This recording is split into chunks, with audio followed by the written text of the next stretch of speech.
long ago, I received a letter from a woman in the Midwest. She wrote, "Dear Mr. President, in my humble way, I am writing to you about the crisis in Vietnam. I have a son who is now in Vietnam. My husband served in World War II. Our country was at war.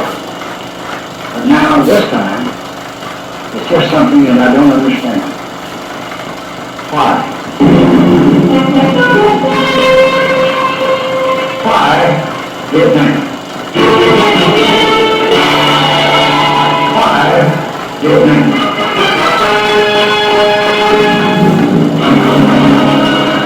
Why Vietnam?" Munich, 1938. German Chancellor Adolf Hitler arrives for a conference to be held here with British Prime Minister Neville Chamberlain.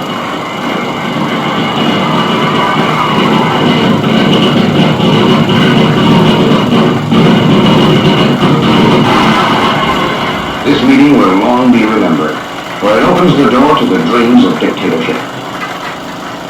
We regard the agreement signed last night and the Anglo-German naval agreement as symbolic of the desire of our two peoples never to go to war with one another again. Peace in our time. A shortcut to disaster. But even then, this was no new lesson. It had stared us in the face with Mussolini in Ethiopia.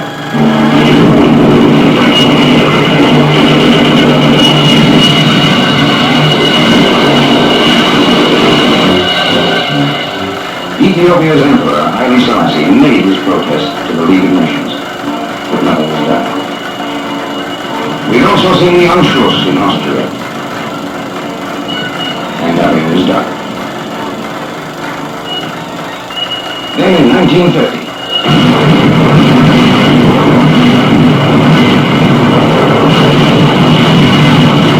aggression was again unleashed, this time across the 38th parallel in Korea. The free men had begun to learn the lesson, and something was it.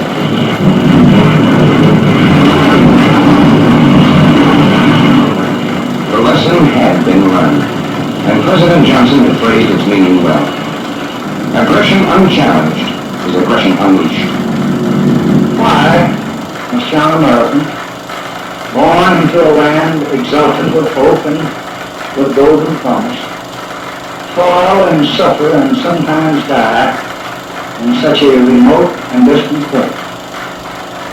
The answer, like the war itself, is not an easy one, but it echoes clearly from the painful lessons of half a century. 3 times in my lifetime, in 2 world wars and in Korea, Americans have gone to far lands to fight for freedom. We have learned at a terrible and a brutal cost that retreat does not bring safety, and weakness does not bring peace. And it is this lesson that has brought us to Vietnam.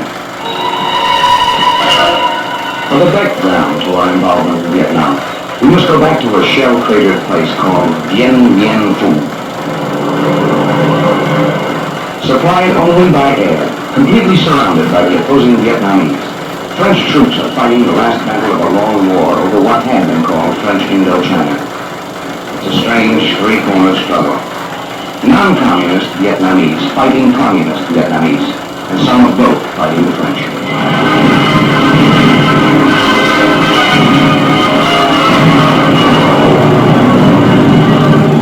By 1954, the inevitability of French defeat has become clear.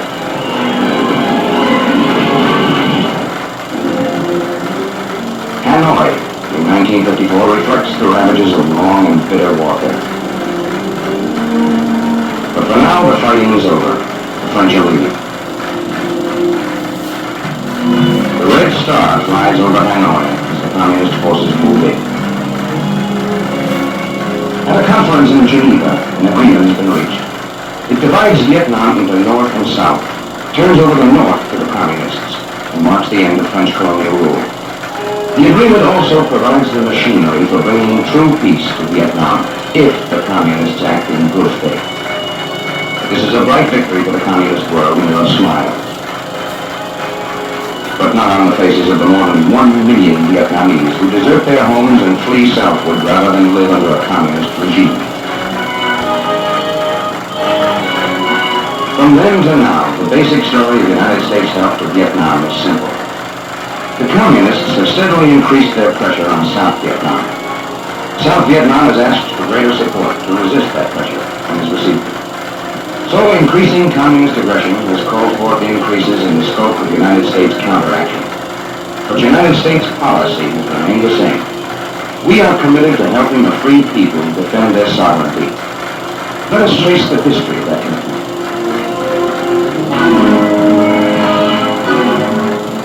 In 1954, Vietnam was divided at the 17th parallel, as Korea was divided at the 38th.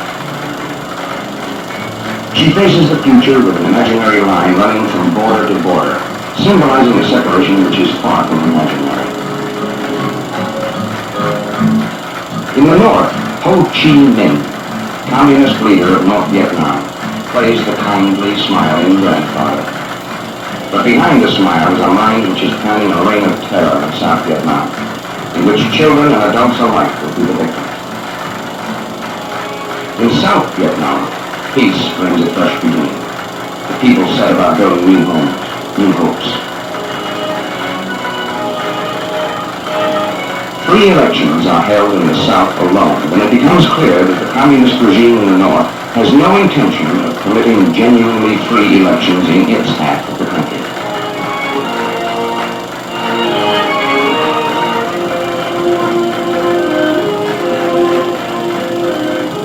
Also in 1954, President Eisenhower pledges economic aid to assist the government of Vietnam in developing and maintaining a strong, viable state, capable of resisting attempted subversion and aggression through military means.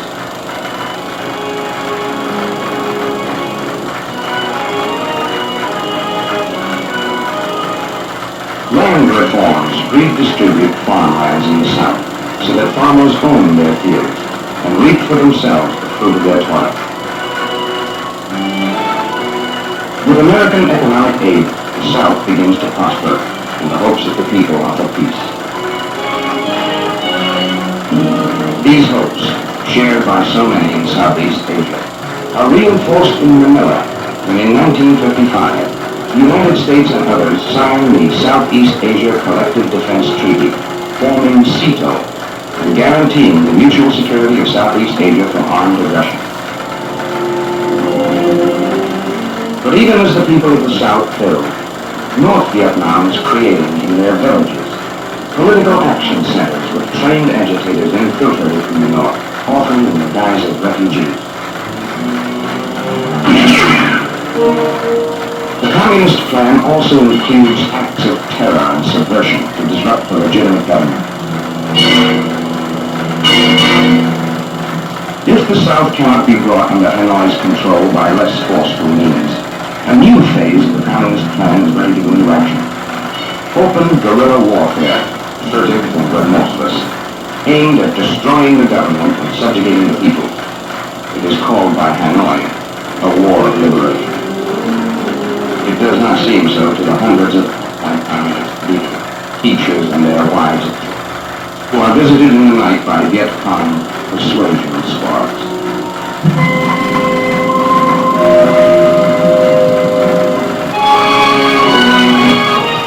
This is the prize the communists are after. South Vietnam, rich in rice, and standing at the gateway to the rice-rich nations of Cambodia, Laos, Thailand, Burma, and East Pakistan.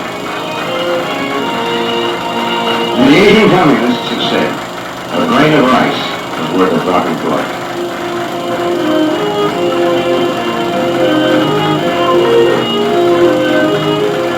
There are also natural resources, coal, phosphate, zinc, tin, manganese, the raw materials on which to base industrialization or feed a war machine.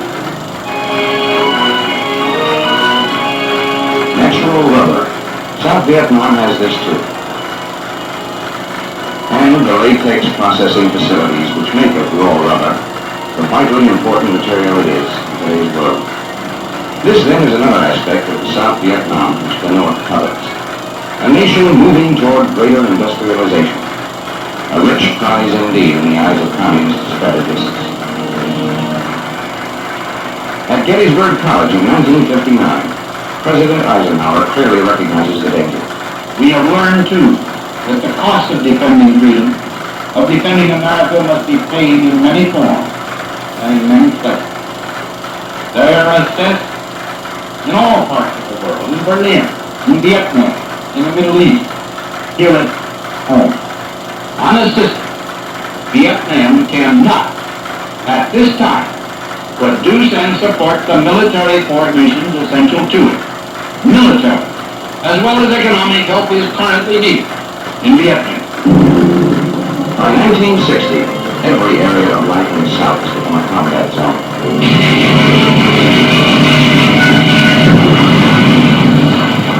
This is a different kind of war. There are no marching armies or solemn declarations. So this is really war. It is guided by North Vietnam and it is spurred by Communist China. Its goal is to conquer the South and to expand the Asiatic dominion of communism. And there are great stakes in the balance. No people see this more clearly than the embattled, hard-pressed Vietnamese. By 1961, they send out an urgent call for help. The answer to that call is prompt and arriving. America promises substantial military and technical aid, machines and equipment to resist aggression, and the trained men to teach Vietnamese fighting forces how to put them to effective use.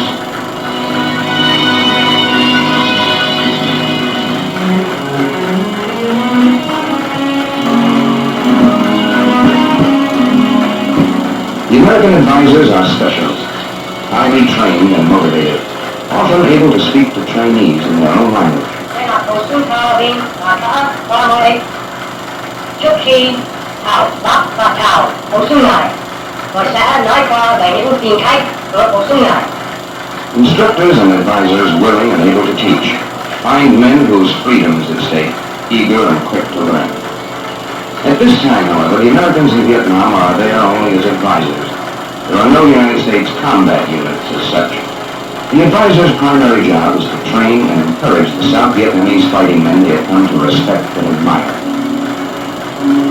This guerrilla warfare is the latest tactic in the global communist plan. Korea showed that the free world would meet and stop conventional invasion, and communists' efforts to dominate newly emerging nations through trade, aid, and political subversion had little success. Now a new kind of politically camouflaged invasion must be faced, the so-called People's War of Liberation. As months go by, the communists lose a lot of men, but there are many more in the North who will be sent south to replace them, and others can be kidnapped and forced to serve.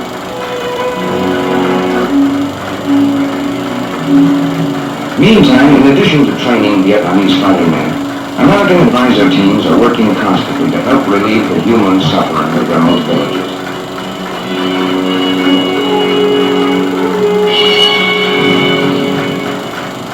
Under pressure of growing communist aggression, the flow of American equipment and advisors is increased. It is the only means of meeting the rising tide of infiltration and attack from the North, especially since aggressive guerrillas with no citizenry to protect can tie up forces 10 times their own number.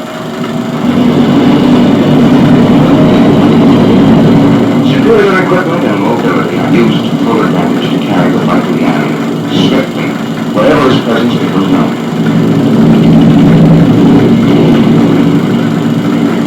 The Vietnamese soldier is quick to grasp the techniques involved in copter-borne counteraction to guerrilla raids on country villages, and he uses his new knowledge well.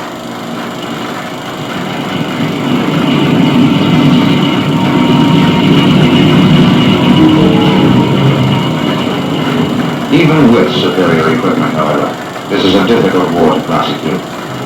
There are no front lines here. The war is everywhere, against an enemy that is seldom clearly seen. In these scenes of casualty evacuation, the enemy is not far away, certainly within shouting distance. The enemy is not seen, but American and Vietnamese fighting men bear on their bodies the painful evidence that he is still here, still determined, still deadly.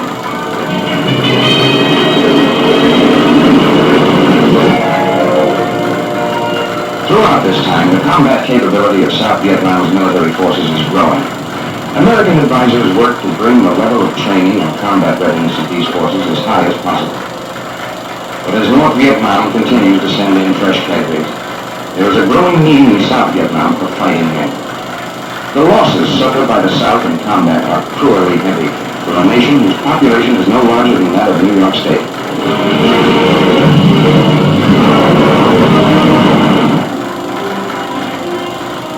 The fact is, in proportion to population, South Vietnam's losses in combat are 10 times as great as those suffered by the United States in Korea, greater even than our total losses in World War II.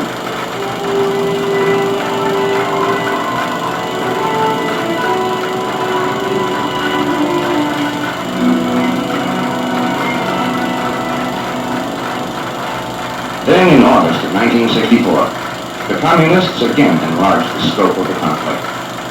Renewed hostile actions against United States ships on the high seas and the Gulf of Tonkin have today required me to order the military forces of the United States to take action in reply. That reply is being given as I speak to you tonight. Our action is now in execution against certain supporting facilities in North Vietnam which have been used in these hostile operations. Never until now have American men and machines struck directly at Communist North Vietnam. Later in August, Secretary of Defense McNamara sets the record straight. We wish to emphasize we seek no wider war. Our response will depend upon the action of the aggressors, in this case the North Vietnamese. The key to the situation remains the cessation of infiltration from the north into the south. We seek no wider war, but we find ample evidence there is no relenting on the part of the North. In this one captured shipment of Viet Cong arms, there are 1 million rounds of small arms ammunition, 3,500 rifles, submachine guns, and some 4,000 anti-tank and mortar rounds. And there's no doubt about the source. The Chinese markings are unmistakable. In meeting the aggression so clearly evidenced here, we have sent strength to meet force. But we have also repeatedly sent word that we are willing to talk, as Secretary of State Dean Rusk makes plain. Our war aim in South Vietnam is peace. President Johnson has directed me to do everything possible to bring this matter from the battlefield to the conference table. And so we've been utilizing all of the existing and available political machinery for that purpose. We've attempted to use the machinery of the Geneva conferences of 1954, 1962. Last year we brought the Vietnam problem before the Security Council of the United Nations at the time of the Gulf of Tonkin case. But Hanoi refused an invitation to come to the Security Council to talk about it. The Distinguished Secretary General of the United Nations, U Thant, considered a peace mission himself to bring about peace, but Hanoi and Peking told him not to come. Britain has made many efforts to find a path to a settlement. First, by working toward a new conference in Geneva, and then by a visit of one of their senior statesmen, Mr. Patrick Gordon Walker. But the effort for a Geneva conference has thus far been blunt, and Mr. Gordon Walker was told that he should stay away from Hanoi and Beijing. The Commonwealth attempted to send a committee of the Commonwealth to various capitals to explore the possibilities of peace. We welcome that initiative, Hanoi and Beijing told them not to come. We made a number of efforts on our own, both publicly and privately. President Johnson in Baltimore, for example, offered unconditional discussion with the governments concerned. But Hanoi and Beijing called this offer a hoax. 17 non-aligned nations publicly appealed for a peaceful solution by negotiations without preconditions. We welcomed this proposal, but it was rejected by Hanoi and Beijing. The distinguished President of India made a constructive suggestion that there be an end of hostilities and an Afro-Asian police force established in Vietnam. To us, this proposal was full of interest and hope. But by Hanoi and Red China, it was rejected as a betrayal. So all of these abrupt and violent rejections of peaceful settlement are just what they appear to be. Clear proof that Hanoi is not yet prepared for discussion. Unless it be accepted in advance, the South Vietnam be subjected to communist domination. And so the record seems very clear to us. Hanoi is presently resisting the road to peace. Beijing, even more so. The declared doctrine and purpose of the Chinese Communists remain clear. The domination of all of Southeast Asia. And indeed, if we listen to what they're saying to us, the domination of the great world beyond. The United States will continue to make every effort toward reasonable negotiation, and there can be no doubt as to our intention. We do not seek the destruction of any government, nor do we covet a foot of any territory. But we insist, and we will always insist, that the people of South Vietnam shall have the right of choice, the right to shape their own destiny in free elections in the South or throughout all Vietnam under international supervision. And they shall not have any government imposed upon them by force and terror, so long as we can prevent it. We do not want an expanding struggle with consequences that no one can foresee. Nor will we bluster or bully or flaunt our power. But we will not surrender. And we will not retreat. The answer to American offers to move from the battlefield to the conference table continues to come in the form of high explosives aimed at American air bases and other troop installations in the South, including the barracks of American servicemen.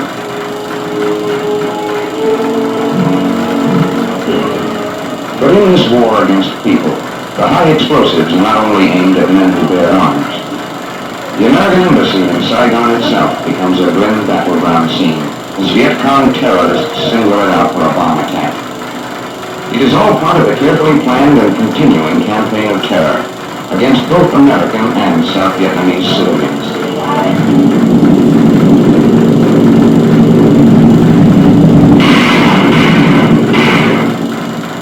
Increasingly now, Americans are functioning directly in the fight for freedom in this far, foreign corner of the earth.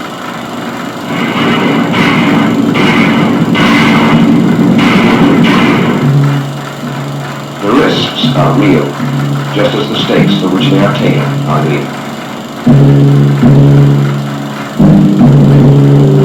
But Americans risk and sometimes give all that they have, half a world away from home, because they know that once again, half a world away has become our front door. If freedom is to survive in any American hometown, it must be preserved in such places as South Vietnam. And as President Johnson has pointed out, it is up to us.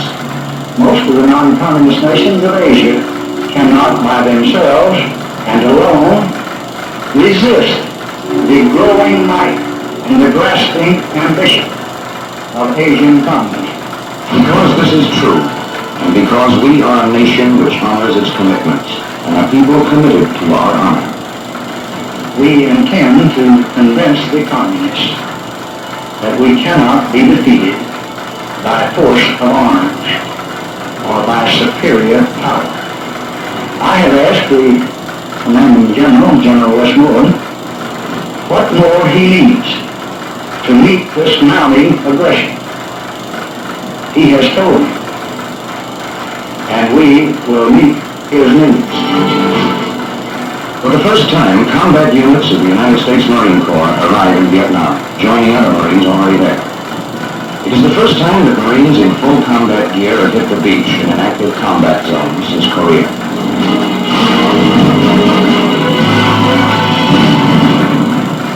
Army combat units also arrive. The message of their presence on Vietnamese soil is plain. Whatever the present or future needs of the fight for freedom in Vietnam, they will be met. American forces in Vietnam know that the communists' so-called War of Liberation is no less a form of aggression than was the conventional attack in Korea. And they know that this new form of aggression must be defeated and proven unprofitable, or the communists will be encouraged to try it elsewhere with greater confidence and resources. So the war goes on. Clearly, it is the communists who have made that choice. And as always, the innocent suffer.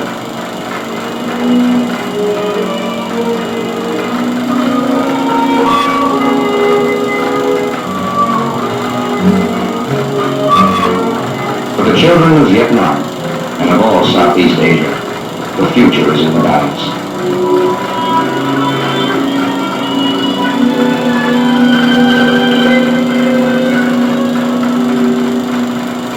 If they are to realize their heritage as free men tomorrow, there are for us today hard realities to be faced. I do not find it easy to send the flower of our youth, our finest young men, into battle. I have seen them in 1,000 states, of 100 camps, in every state in this union, working and laughing and building, filled with hope and life. But as long as there are men who hate and destroy, we must have the courage to resist. We did not choose to be the guardians at the gate, but there is no one else. Nor would surrender in Vietnam bring peace, because we learned from Hitler at Munich that success only feeds the appetite of aggression. Moreover, we were in Vietnam to fulfill one of the most solemn pledges of the American nation. 3 presidents, President Eisenhower, President Kennedy, and your present president, over 11 years have committed themselves and have promised to help defend this small and valiant nation. Strengthened by that promise, the people of South Vietnam have fought for many long years. Thousands of them have died. Thousands more have been crippled and scarred by war. We just cannot now dishonor our word, or abandon our commitment, or leave those who believed us and who trusted us to the terror and repression and murder that would follow. This then, my fellow Americans, is why we're in Vietnam.